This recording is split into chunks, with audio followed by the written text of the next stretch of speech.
ऐसा कोई वस्त्र नहीं पहनेगा जिससे दूसरे के मन में दुर्भावना पैदा हो जाए, दूसरे के मन में वासना पैदा हो जाए, ऐसा नहीं पहनेगा। तो प्रभु का प्रसाद समझ करके कपड़ा पहनिए।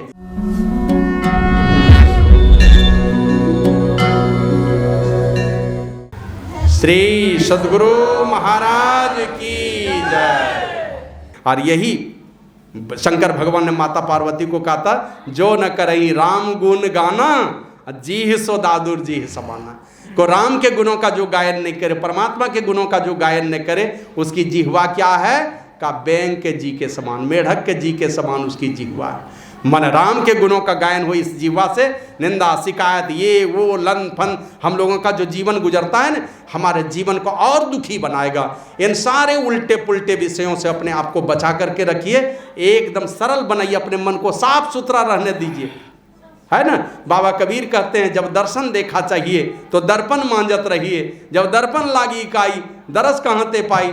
दर्पण में काई लगा लगा करके बैठे हैं, ईर्ष्या द्वेष निंदा शिकायत राजनीति क्या क्या देखते हैं ना। बहुत लोग सत्संग में जाएं, खाली कचरा से भर भर करके दिमाग को रखा।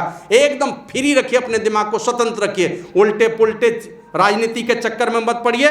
बस सत्संग सुनना है, जो अच्छी बातें उसको ग्रहण करनी है, गलत बातें उसको हटा दीजिए साइड, उससे आपका भला नहीं होने वाला है। तो वह कहते हैं, जो ए राम जी जिसकी जिह्वा रूपी हंसनी तुम्हारे गुण रूपी मोतियों को चुने, माने अपनी जिह्वा से जो चुन चुन करके परमात्मा के गुणों का बखान करे, दुनिया वालों को सुनाए, ऐसे भक्त के हृदय में जाकर के सदा सदा के लिए आप निवास कीजिए। फिर आगे कहते हैं, प्रभु प्रसाद सुचि सुभग सुवासा। हे राम जी, जो परमात्मा के प्रसाद को जिसकी नासिका आदर युक्त होकर के ग्रहण करे, प्रभु के प्रसाद को जिसकी नासिका ग्रहण करे, और तुम ही निवेदित भोजन करे। हे राम जी, जो तुमको अर्पित करके भोजन करता हो, अब अर्पित कर लिए भगवान को, चढ़ाते हैं भगवान को कोई, श्री सद्गुरु महाराज की जय। भोजन बना लिए, भगवान को चढ़ाते हैं कोई हैं जो सीखे हैं तो चढ़ाते हैं। बिना भोजन चढ़ाए दाल भात सब्जी 5-10 वैरायटी बना दिए, वो तो भोजन ही रह गया अगर भगवान को नहीं चढ़ाए तो। अब भगवान को जहाँ चढ़ाए, ये अगर आप अपने हाथ में रखिएगा, कोई पूछेगा क्या है तो कहेगा केला। अब बाबा जी का यहाँ गुरु महाराज को चढ़ा दीजिए और बाबा जी के हाथ से ले लीजिए, थोड़ा सा चावल भी लीजिएगा ना, तो आप नहीं बोलिएगा कि अरवा चावल है, आप कहिएगा प्रसाद है। चढ़ जाना चाहिए। आपके हाथ में है तो पपीता है, आपके घर के गाछ में फला है तो अमरूद है, पपीता है, और जैसे गुरु महाराज के पास चढ़ा, वो नाम खत्म हो गया, वो बन गया प्रसाद। तो उसी प्रकार भगवान को जैसे आपने अर्पित कर दिया, निवेदित कर दिया, चढ़ा दिया, तो भगवान के लिए कोई बर्तन नहीं आपके पास में है ना, बस जरा सा प्रणाम किया, भोजन शुरू, नहीं तो वो भी नहीं, आध कचरे में बेटा को पति को जिसको खिलाना है खिला दिया। अब मन में उल्टा पुल्टा भाव लेके भोजन बनाए हैं, अब किससे लड़ेगा आपका पति की, आपका बेटा कहाँ आपका नाक कटवा के आएगा पता नहीं है। तो उसको प्रसाद बना दीजिए, भगवान को चढ़ा लीजिए, बढ़िया बर्तन रखिए, छोटे सा बर्तन रखिए, दाल चावल सब्जी खिचड़ी जो बनाए वही चढ़ा करके उसको भंडार में डाल दीजिए। भंडार में डालिएगा, प्रसाद बन गया। वो प्रसाद अपने बेटा को, पति को, ससुर को, जिनको खिलाना खिलाइए, वो प्रसाद बन जाएगा। तुम ही निवेदित भोजन करई और प्रभु प्रसाद पट भूषण दरई।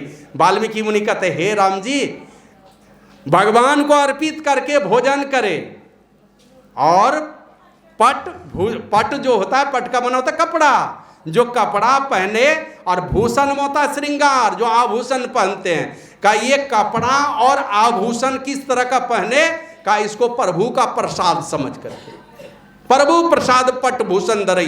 मैंने अपने को जिस भी श्रृंगार से लोग सजा रहे हैं, दिमाग में बिठा के रखिए कि भगवान का प्रसाद है। अब जब भगवान का प्रसाद है तो फटा हुआ जींस कौन कौन पहन के निकलेगा? वो भगवान का प्रसाद है, वो फटा हुआ जींस पहन करके कोई भी जेवर जेवरात तब पहनेगा, इतना सहज सलीके ढंग से रहेगा कि वह आपके मन में सद्भावना पैदा कर देगा। ऐसा कोई वस्त्र नहीं पहनेगा जिससे दूसरे के मन में दुर्भावना पैदा हो जाए, दूसरे के मन में वासना पैदा हो जाए, ऐसा नहीं पहनेगा। तो प्रभु का प्रसाद समझ करके कपड़ा पहनिए, माना जो भी कपड़ा पहनिए वो प्रभु का प्रसाद है, इसका माना है कि इसको पवित्र रखिए। कपड़ा पहनिए सलीके से, लज्जाशील बन करके रहिए, और कपड़ा पहनिए तो इसको पवित्र रखिए। और पवित्र कैसे रहेगा? गए खड़े खड़े लघु शंका किए। अब कमर नहीं, घुटने में दर्द है, कमर में दर्द है, तो कोई बात नहीं भाई, लाचारी है उनके साथ में। जवान आदमी भी खड़े खड़े लघु शंका करेगा, कपड़े में पेशाब पड़ेगा। है तो आपका कपड़ा चकाचक, लेकिन कपड़ा है अपवित्र, शरीर आपका अपवित्र। अपवित्र शरीर से भोजन बनाइएगा, क्या प्रभाव पड़ेगा लोगों के ऊपर? तो प्रभु प्रसाद पट भूषण धरई, ऐसा कपड़ा पहनिए। बाबा साहिब स्वामी जी महाराज कहते हैं, हारो असन वसन अरु आसन रजतम सृजनहार। आसन को हारिए, वसन को हारिए और आसन को हारिए।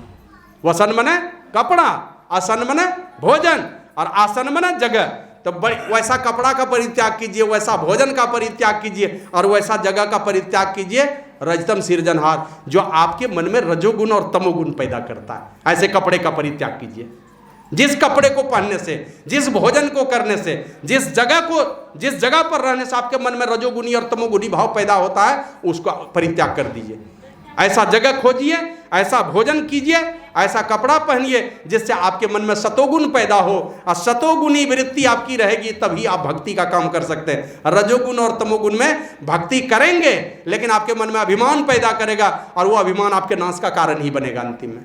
तो सतोगुणी वृत्ति वाला भोजन, वस्त्र और भोजन खाइए और कपड़े पहनिए और वैसे जगह में रहिए जहाँ रोज दिन नियमित रूप से शतोगुण पैदा हो आपके अंदर में। वैसे जगह मत ले जाइए जहाँ आपके मन में उल्टे पुल्टे विचार पैदा हो जाए।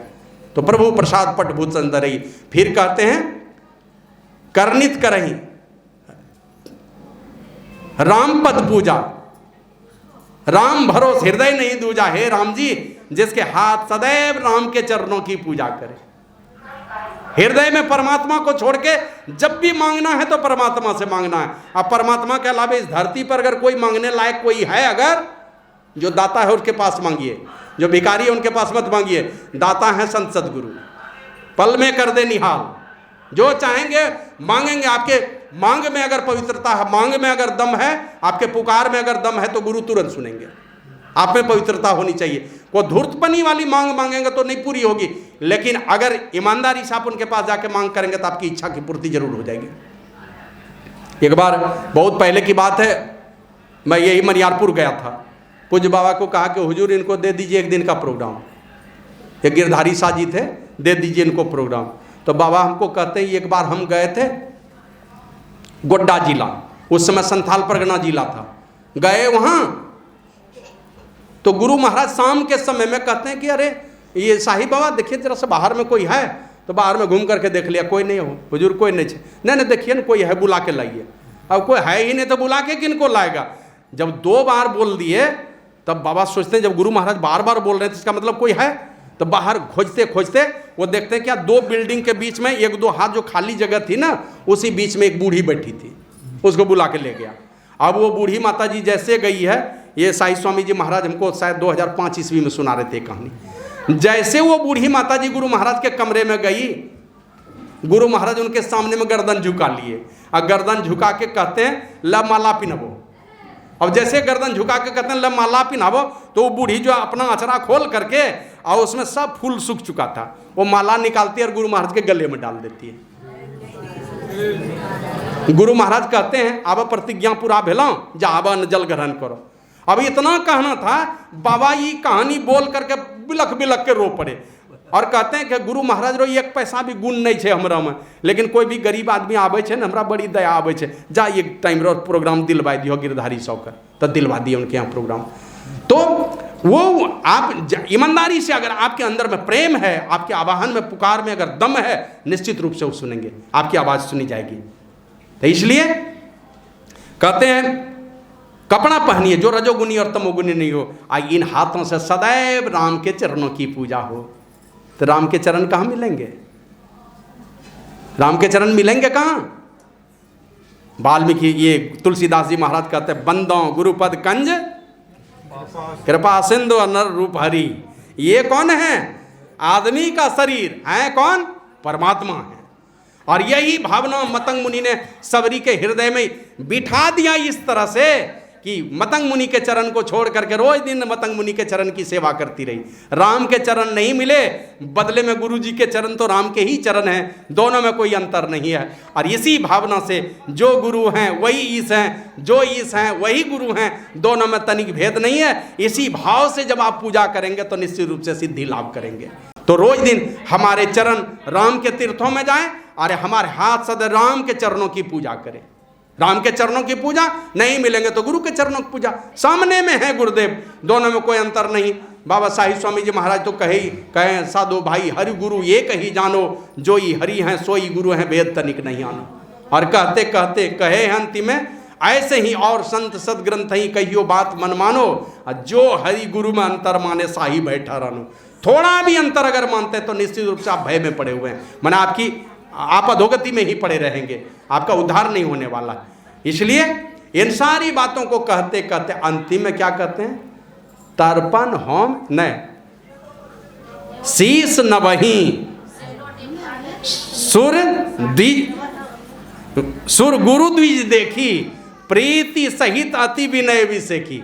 ये वाल्मीकि मुनि क्या करें राम जी को, हे राम जी शीस नवही, माथा झुकाता है, मन माथा टेकता है। कहां कहां, सूर गुरु और द्विज।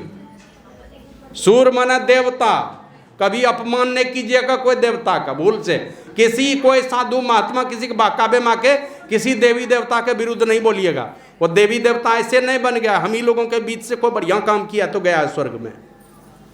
कभी अपमानजनक बात मत निकालिए। अरे कोई एमए पास किया और हम मैट्रिक 3rd डिवीजन पास किए हुए एमए वाला के विरुद्ध हम क्या बोलेंगे। जिनको सामर्थ्य होगा, कबीर साहब बहुत डिग्री वाले थे तो बोल लेते, तो उनको हिम्मत है, वो तो परमात्मा ही थे। गुरु महाराज की अपनी मर्जी थी, कुछ भी बोल लेते। नानक देव जी महाराज, गरीबदास जी महाराज कुछ भी बोल लेंगे, उनको सामर्थ्य है, हम लोगों को सामर्थ्य नहीं है। तो माथा टेकना है कहाँ, शीस नवही सुर गुरु द्विज देखी, देवता को देख करके, गुरु को देख करके और द्विज को देख करके। द्विज माने दूसरा जन्म जिसका हुआ है, भरम में नहीं रहिएगा कोई, जिसका दूसरा जन्म, पहला जन्म है माँ के कोख से, दूसरा जन्म है गुरु का संस्कार अगर लिया हुआ है तो, गुरु का ज्ञान अगर उसके पास में, तो ऐसे तीनों को देख करके माथा झुकाता है। और प्रीति सहित अति विनय विसेखी, प्रेम के साथ बहुत बहुत विनय सरल बन करके उसके सामने माथा टेकता है। और तर्पण होम करे विधि नाना, बहुत प्रकार का तर्पण करता है। बहुत लोग जो सत्संगी नहीं है तो लोग जाते हैं करने के लिए, और हम लोगों को लगता है कि गुरु प्रभु की पूजा से अगर गुरु महाराज अगर गदगद हो गए, मेरे ऊपर कृपा कर दिए, कौन देवी देवता, यहाँ तक कि जमराज को भी दम नहीं है कि हमारे माँ बाप को कहीं अधोगति में रख सके। जमराज को भी दम नहीं अगर संत सदगुरु रीझ गए तो। गुरु दाता दयाल हुआ काटे जमजाल, पल में कर दे निहाल भजो साधगुरु। 3 लोक 9 खंड में गुरुते बड़ा न कोय, करता करे ना करी सके गुरु करे सो होए। लेकिन जो नहीं है सत्संगी तो जाते हैं, तर्पण करते हैं, अपने पूर्वजों के निमित्त करते हैं तीर्थों में जा करके। तो आप जो तर्पण करते हैं, होम करते हैं, अपने पूर्वजों के निमित्त करते हैं, और घर में पत्नी पर थप्पड़ चलाते हैं, तो पढ़ करके देख लीजिए शास्त्र को, और नहीं तो गूगल में सर्च करके देखिएगा। जो अपने पत्नी के ऊपर थप्पड़ चलाता है उसकी गति पूछिएगा कि क्या गति होती है। पत्नी के ऊपर थप्पड़ चलाने वाले के हाथ से उसका पूर्वज तर्पण ग्रहण नहीं करता है, पढ़ के देख लीजिएगा। जो हमारे पूर्वज हैं जिनके नाम पर तर्पण कर रहे हैं, होम कर रहे हैं, अगर पत्नी के ऊपर थप्पड़ चलाते हैं तो उसके हाथ का तर्पण भी स्वीकार नहीं करता है पूर्वज। तो इसलिए इन सारी चीजों में सजग रहना। तो वाल्मीकि मुनि का तर्पण होम करे विधि नाना, विप्र जेवाई देई बहु दाना, तुम ते अधिक गुरु ही जिय जानी, सकल भाई से वही सन्मानी। कहा कि तर्पण होम करें भी देना ना, बहुत प्रकार का तर्पण करता है, होम करता है। विप्र को जमाता है, जो वेद का ज्ञाता है ऐसे का भोजन करवाता है, जो सात्विक विचार वाले, वेद के सिद्धांत के अनुकूल चलने वाला है। और दारू पी पी करके, चाहे तुम किसी जाति पाति में पैदा हुआ, दारू पी करके वेद के मार्ग का भ्रष्ट करके तुम गलत मार्ग पर चलने वाले हो, तुम विप्र नहीं हो सकते हो। कभी नहीं माना, किसी शास्त्र ने उसको विप्र नहीं माना। जो दारू पी करके, मांस खा करके, बड़े खानदान में पैदा होकर के जाके उल्टे पुल्टे मार्ग में चलेगा, इसका मतलब वेद मार्ग को भ्रष्ट करने वाला हुआ है। तो जो भी ऐसे लोग हैं वही कहते हैं कि तर्पण होम करे विधि नाना, विप्र जेवाई देवी उदाना। जो वेद मार्ग पर चलने वाला, वेद को पाठ करने वाला, वेद को जानने वाला और उसके अनुकूल चलने वाला लोग है, ऐसे लोगों को भंडारा दे करके, विप्र जेवाई देही बहुदाना, बहुत प्रकार का दान देता है। और तुम ते अधिक गुरु ही जानी, हे राम जी, जो तुमसे भी बढ़ करके गुरु को मानता है, तुम ते अधिक गुरु ही जिए जानी। अपने हृदय में बिठा कर रखा है कि जब भी भला होगा कौन करेगा? गुरु महाराज लिखे हैं, ईश्वर देव पितर परिजन सो होत ना या उपकार, या में ही होवत गुरु से। जब भी होगा तो गुरु से होगा। जब भी केस से बरी होंगे, जज चाहेगा तो होगा। डायरी में कुछ लिख करके भेज देगा, जज चाहेगा तो फिर से केस को चालू करवा देगा। जज चाहेगा तो किसी भी केस में बरी कर देगा। उसी तरह महापुरुष अगर चाह लेंगे, भिट्टो पावर वाले हैं, जो बोल देगा परमात्मा को कानून में संशोधन करना पड़ेगा। ये खुश हो जाना चाहिए। और कोई देवी देवता के कहने पर कानून का संशोधन नहीं होने वाला, इनके कहने पर कानून का संशोधन होने वाला है। तो इसलिए विप्र जेवाई देव बोदाना, और तुम ते अधिक गुरु ही जानी। हे राम जी, तुमसे भी बढ़ करके जो गुरु को मानता है, सकल भाई से वही सन्मानी। सब प्रकार की जितनी अच्छी भावना दिल में है, सब अच्छी भावना से गुरु की ही पूजा करता है। और सब कर मांगा ही एक फल, राम चरण रति देव हो, तिनके मन मंदिर बसो सिय रघुनंदन दो। जो तुमसे बढ़ करके गुरु को मानता है, कौन बोल रहे हैं? वाल्मीकि मुनि बोल रहे हैं, राम जी को बोल रहे हैं कि जो तुमसे भी बढ़ करके अपने गुरु को मानता है, और जैसी जैसी अच्छी भावना मन में उठती है उसे गुरु की ही पूजा करता है। और उससे जब भी मांगता है अपने गुरुदेव से, तो परमात्मा की ही भक्ति मांगता है, उसके अलावे कुछ नहीं मांगता है। सब कर मांग एक फल, राम चरण रति देव, और तिनके मन मंदिर बसो सिय रघुनंदन दो। हे राम जी, उस अपने भाई और पत्नी के साथ में ऐसे भक्त के हृदय में सदा सदा के लिए तुम बस जाओ। तो इस प्रकार का जो अपने मन मंदिर को बनाएगा, जो अपने हृदय मंदिर को बनाएगा, भगवान उसके हृदय में प्रकट होगा। और ऐसा भक्त जिस घर में रहेगा, चाहे वो फूटी क्या कहते हैं टूटी मड़ई में रहे कि 10 मंजिला घर में रहे, ऐसा भक्त जिस घर में रहेगा वहीं पर परमात्मा का निवास होता है। निवास तो सब जगह है, लेकिन परमात्मा वहाँ पर प्रकट होते हैं, परमात्मा की विशेष कृपा होती है। तो मैं आदरणीय भूमेश्वर बाबू से यही निवेदन करूंगा। इस प्रकार अब तो उनकी धर्मपत्नी अब तो सेवानिवृत्त भी हो गई, अब स्वतंत्र हैं, नौकरी से एक तरफ से तो छुट्टी मिल गई है। तो अब जो है घर में पवित्र वातावरण बने, संतों के शरण में जा करके अपने विचारों को, अरे हम लोग बचपन में क्या करते, छोटे बच्चे थे तो अपना ही पैखाना में हाथ दे देते थे, कभी वही पैखाना मुँह में ले लेते थे। अब कीजिएगा कोई नहीं कीजिएगा। अच्छा, दाल भात 56 व्यंजन देकर इतना सा विस्तार दे देगा आपके भोजन में, वो भोजन कीजिएगा? तो नादानी में कुछ भी कर लेते थे, पैखाना ही मुंह में भर लेते थे। होश होने के बाद जब जागा तभी सवेरा, तो अपने विचारों को गुरु के चरणों में जोड़ करके जो चलते हैं, गुरु सदैव आपके सारे दुखों का निराकरण करते हुए। तुलसीदास जी महाराज ने लिखा है, सुनी समझही जन्मुदित मन, मज्जही अति अनुराग, लहई चारि फल अछत तनु, साधु समाज प्रयाग। साधु समाज में जा करके इन बातों को बार बार सुनिएगा तो चारों चीज़ मिलेगा, कोई चीज़ की कमी नहीं रहेगी। अर्थ भी मिलेगा। अब देखिए पूरे आप चले जाइए, बहुत सारे ब्राह्मण समाज में चर्चा है इस बात की, जिसके घर में जितना सत्संगी उतना नौकरिया उसके घर में। गोड्डा तो एकदम नमूना है जी सत्संगियों में, एक से एक पैसा वाला लोग है यहाँ पर। तो सबसे पहला परिवर्तन आपके जीवन में आएगा, ये थोड़े में बरकत होने लगेगा। कम पैसे में ही देखिएगा धीरे धीरे बरकत होने लगेगा, आप धीरे धीरे बढ़ने लगेंगे, अर्थ की कमी खत्म हो जाएगी और आपको जीवन के अपने मकसद का पता चलेगा, अपने अर्थ का पता चलेगा, है ना। हम लोग बचपन में गाते थे, पूर्व चलने की बटो ही बाट की पहचान कर ले, पुस्तकों में है नहीं छापी गई इसकी कहानी, हाल इसका ज्ञात होता है न औरों की निशानी, यह निशानी मूक होकर भी बहुत कुछ बोलती है, खोल इसका अर्थ पंथी पंथ की पहचान कर ले। तो अपने जीवन के मकसद का पता चलता है, अपने जीवन के राह का पता चलता है कि किस रास्ते में चलना चाहिए। तो पहले धर्म अर्थ बढ़ेगा और आपको अपने जीवन के अर्थ का पता चलेगा, मकसद का पता चलेगा। तो धीरे धीरे आपका मन धर्म की ओर प्रवृत्त होगा और धर्म आपके जीवन को लोक और परलोक दोनों को सुखमय बनाने का काम करता है। सारी कामनाओं की पूर्ति होगी और सारी कामनाओं की पूर्ति करा के अंततः एक इच्छा रह जाती है, हमें हमारी मुक्ति हो जाए सारे दुखों से। वो भी स्थिति आपके जीवन में शरीर रहते मिलने वाली है, ऐसा संत सद्गुरु की कृपा होती है। तो इसलिए संतों के चरणों में अपने जीवन की बागडोर को जोड़ के रखिए, शुद्ध सात्विक अपने जीवन को बना कर रखिए, खान पान की शुद्धि रखिए। और मैं तो सीधे सीधे तौर पर यही कहता हूँ कि जहाँ पर जौ तिल घी अक्षत चंदन सब डाल करके अग्नि कुंड में डालते हैं, क्या कहते हैं उसको, उसको होम कहते हैं या हवन कहते हैं। और जहां पर होम या हवन किया जाता है उसको क्या कहते हैं, उस जगह को उसको कहते हैं हवन कुंड। तो हवन कुंड में जब हम हवन करते हैं जौ तिल घी अक्षत चंदन दे करके, क्या होता है, उससे खुशबूनुमा धुआं बनता है, वो धुआं बादल का रूप लेता है। और अगर घी डालते हैं, 1 ग्राम घी डालेंगे, 1 ग्राम घी 3 टन ऑक्सीजन बनता है, इतना वातावरण को पवित्र करता है। 1 ग्राम घी जला देंगे तो 3 टन ऑक्सीजन बनेगा। और 1 अगरबत्ती बनाएगा तो कितना कुंटल जहर बना देगा वातावरण में, है ना।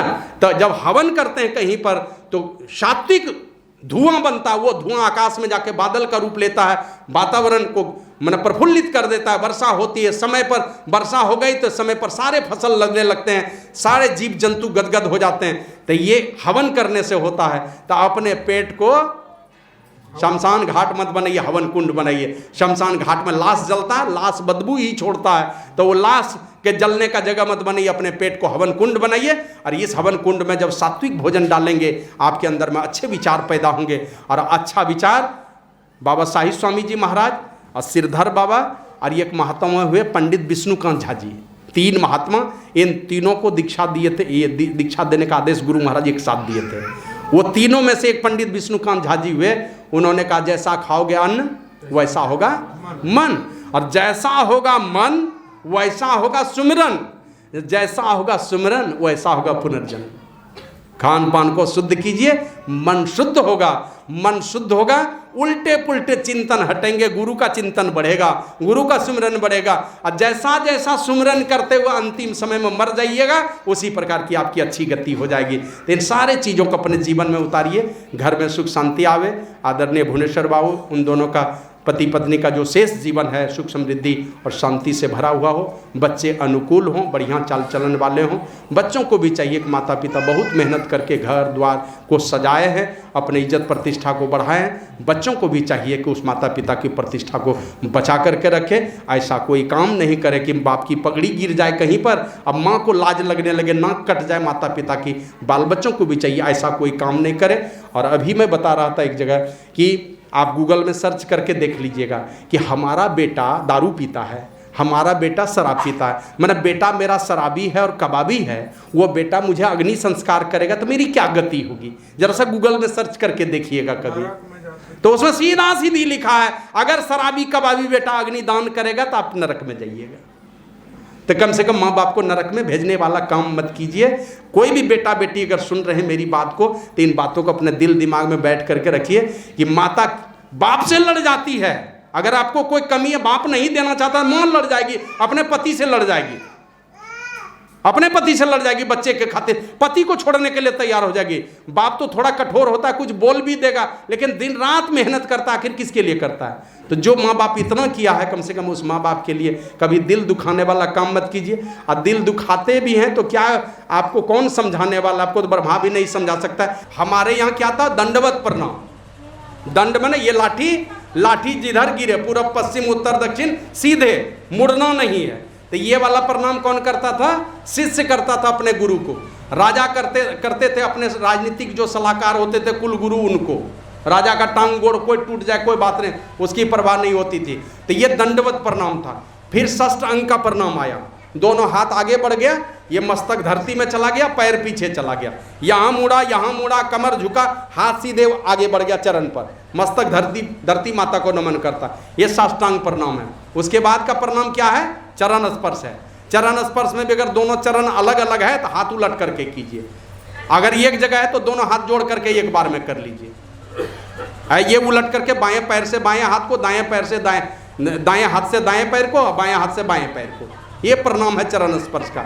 और नहीं है तो प्रणाम कीजिए, दंडवत कीजिए, नमन कीजिए, जय गुरु महाराज कीजिए, राम राम कीजिए, सीताराम कीजिए, जो करना कीजिए, लेकिन सामने से पार होइए, तब बिना अभिवादन किए हो कभी मत पार होइए।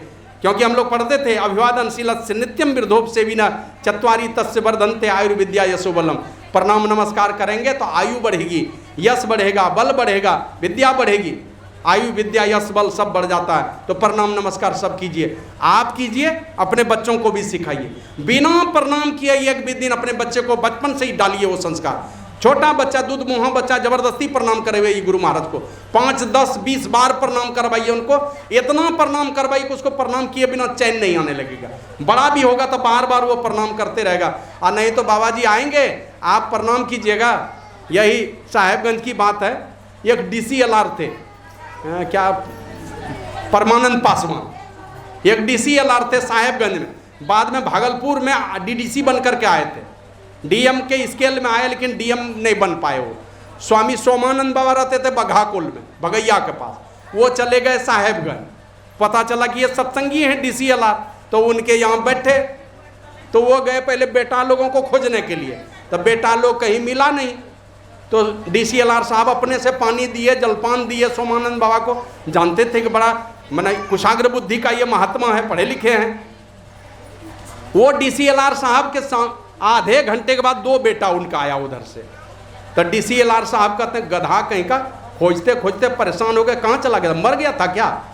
तो कोई लड़का कुछ नहीं बोला। फिर कहता गधा कहीं का, खोजते खोजते हम थक गए, मर गया था क्या, कहाँ चला गया था? मना 8-10 बार गधा कहीं का बोलते रहे DCLR साहब अपने बेटे को, और वो कुछ नहीं बोले। तो सोमानंद बाबा कहते हैं क्या भाई आप गधे हैं क्या? ये पिताजी आपके बार बार गधा गधा कहे जा रहे हैं, आप कुछ नहीं बोलते हैं। तो DCLR साहब कहते हैं कि बाबा द्वार पर आए हुए साधु संत को जो नमन नहीं किया, हमारे सारे पूर्वज साधु संतों को नमन किए, राम ने किया, कृष्ण ने किया, नमूना बनकर के आए, सब लोगों ने किया। जो सारे लोगों के धनी थे, सारे भुवनों पर जिनका आधिपत्य था, वो करते थे साधु संत को प्रणाम, और द्वार पर आए हुए साधु संत को प्रणाम नहीं किया, वो गधा नहीं है तो क्या है? मतलब वो चाहता था कि हमारा बेटा बिना कहे हुए बाबा जी को प्रणाम कर ले, तो इसलिए रह रह करके डांटता था, किसी तरह प्रणाम करे। अंतिम में बोलना ही पड़ा प्रणाम करने के लिए, और वो चाहता था कि बिना बोले मेरा बेटा प्रणाम करेगा तो हमारी भी इज्जत बच जाएगी। तो कितनों सिखाइएगा, बड़ा होने पर ये सीखने वाला नहीं है। तो बचपन से ये सारे संस्कार, माता जैसे बच्चे के भोजन का ख्याल रखती हैं, हर भोजन के साथ में गुरु को प्रणाम किया कि नहीं, सुबह जग के प्रणाम किया कि नहीं, जाने के समय गुरु महाराज को प्रणाम किया कि नहीं, कहीं से आया तो गुरु महाराज को प्रणाम किया कि नहीं, सोने के समय में गुरु महाराज को प्रणाम किया कि नहीं। बार बार ये निगरानी रखिए, बचपन से ये निगरानी रखिए। आप बार बार ऐसा कीजिएगा तो आपके बच्चे के अंदर भी ये संस्कार भरेंगे। आप देखते ना, कुछ दान देना है अपने हाथ से दे देंगे, काहे आप अपने हाथ से दे दीजिएगा। घर में बेटा बहू है, जरा उससे दिलवाइए। तो बेटा बहू कहे नहीं, माँ बाप जब तक है हम लोग काहे के लिए देंगे? माँ बाप को कहिए कि तुम लोग दो दान, मेरे सामने में दो, तुम दान दो, सत्संग में भेजिए। आप अपने घर में रहिए, सास ससुर घर में रहिए, बेटा बहू भेजिए, तो आज जाओ तुम लोग सत्संग सुनने के लिए। पोता पोती के हाथ में पैसा दे करके उससे दान दिलवाइए। तो ये सब सारा काम करेंगे तो बच्चों के अंदर में भी ये सारे अच्छे संस्कार आएंगे। और घर में अगर बढ़िया विचार वाला बेटा बेटी पोता पोती हो गया ना, तो बुढ़ापा के समय जैसा जैसा चीज़ चाहेंगे, हो सकता है बेटा बहू नहीं सुने तो पोता पोती तो सुनने वाला जरूर हो जाएगा आपका। तो ये सारे चीज़ों को, घर के वातावरण को भी बदलना है, लेकिन मूल रूप से अगर पूरा का पूरा सुख शांति से भरा हुआ जीवन चाहते हैं, इसके लिए संतों से युक्ति सीख करके रोज दिन ध्यान का साधन कीजिए। बिना ध्यान के शांति मिलेगा नहीं। ध्यान का साधन कीजिए, साधु संतों का सम्मान कीजिए, नियमित प्रणाम नमस्कार कीजिए, मीठी बोली बोलिए, समाज में प्रेम को, जो प्रेम से प्रेम जोड़ने वाला काम कीजिए, कभी दो दिलों को तोड़ने का काम नहीं कीजिए। ये सारे सद्गुणों से भरा हुआ जब आपका घर और आंगन रहेगा, यही घर स्वर्ग हो जाएगा। एक दूसरे के प्रति कभी नकारात्मक सोच मत रखिए, एक दूसरे को देवी देवता के भाव से देखिए, तो सारा धरती, ये सारी धरती स्वर्ग हो जाएगी। और इसी चीज़ की आशा हमारी भारत माता कर रही है, यही अपेक्षा कर रही है। तो इस प्रकार सजे हमारा घर आंगन, हमारा ये राज, हमारा ये जिला, हमारा राज्य, हमारा देश, सारी दुनिया इस प्रकार सद्गुणों से सज जाएगा, अगर एक एक मानव इस प्रकार का संकल्प ले लेगा। यही आप लोगों की सेवा में सुनाया। बोलिए प्रेम से श्री सद्गुरु महाराज की जय।